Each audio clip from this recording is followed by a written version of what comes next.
नमस्कार दोस्तों।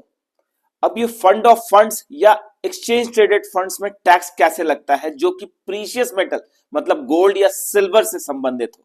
तो मैं आपको बताऊं, इक्विटी फंड ऑफ फंड में जो कि 90% तक इक्विटी में इन्वेस्ट करता है उसमें long term capital gain tax लगता है, वो है 12.5% अगर उसकी होल्डिंग एक साल के लिए हो तो।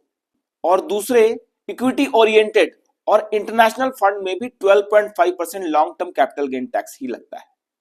मैं गोल्ड ईटीएफ की बात करूं तो पहले जो नियम था वो ये था कि आप गोल्ड ईटीएफ को एक साल होल्ड करते हैं तो ही उसके ऊपर long term capital gain tax लगेगा। पर नए रूल के हिसाब से गोल्ड ईटीएफ पर फ्लैट टैक्स लगता है 12.5%। आप उसे एक साल के लिए होल्ड करें या नहीं करें।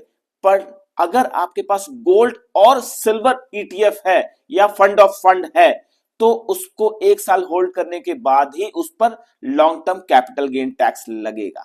अब आप मुझे ये बताएं कमेंट सेक्शन में कि गोल्ड ईटीएफ में ट्रेड करना या इन्वेस्ट करना आपको कैसा लगता है।